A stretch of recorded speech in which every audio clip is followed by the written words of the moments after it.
जय हिंद छात्रों। इस वीडियो के माध्यम से इंग्लिश और हिंदी में स्टोरी समझाने का प्रयास कर रहा हूँ। तो चलिए समझने का प्रयास करते हैं। A father and his sons.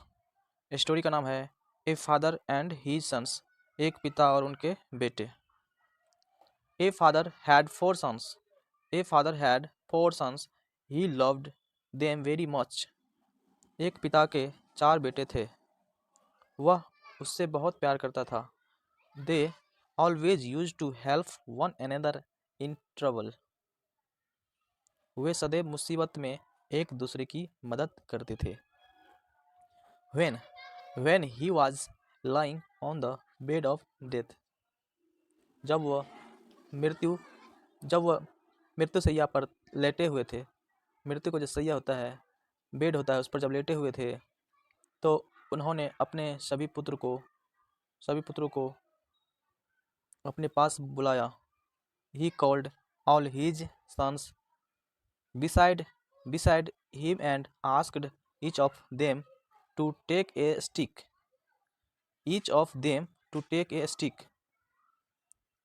अपने पास बुलाया और उनमें से प्रत्येक को एक एक छड़ी लेने के लिए कहा। He told his eldest son to take all those sticks together and tie them in a bundle. उसने अपने बड़े बेटे को कहा कि वह उन सभी छड़ियों को एक साथ ले जाएं और उन्हें बंडल में बांध दें।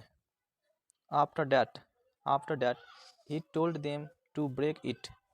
उसके बाद उन्होंने इसे तोड़ने के लिए कहा।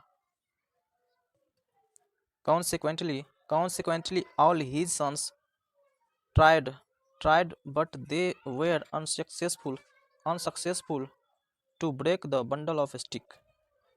परिणाम स्वरूप उनके सभी बेटों ने जो है कोशिश की, लेकिन वे छड़ी के बंडल को तोड़ने में असफल रहे। छड़ी के बंडल जो बनाए थे उनके चारों बेटों ने, उसको तोड़ने में असफल रहे। Then he told them to break their one stick that they had taken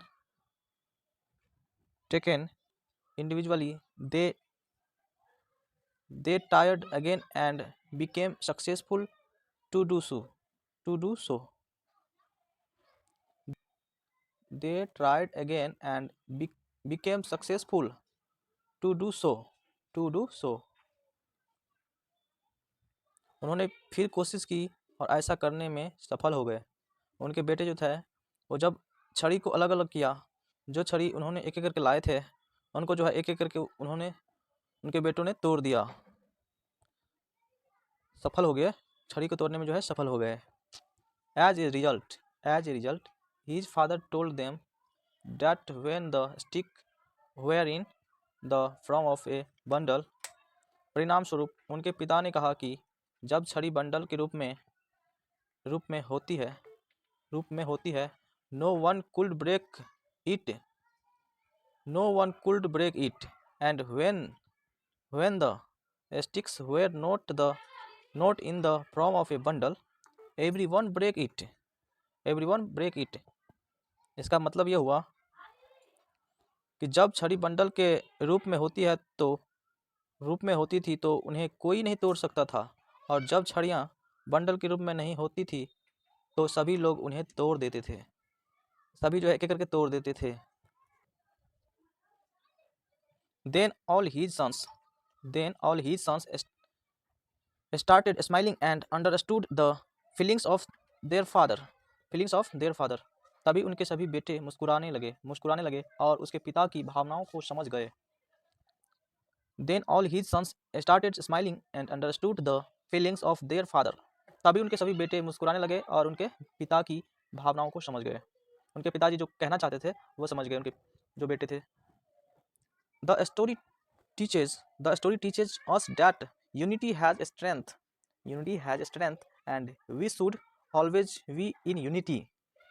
इस कहानी हमें सिखाती है कि एकता में ताकत होती है और हमेशा एकता में रहना चाहिए।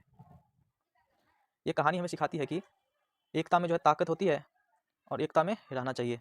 आई होप कि ये स्टोरी आप अच्छी तरह से समझ गए होंगे इंग्लिश और हिंदी में, तो आप लोगों से विनती है कि इनको नोट कर लीजिए। जब भी रिवाइजिंग करने का मौका मिले तो रिवाइजिंग भी कर सकते हो। मिलते हैं नेक्स्ट वीडियो में, तब तक के लिए जय हिंद, जय भारत, वंदे मातरम।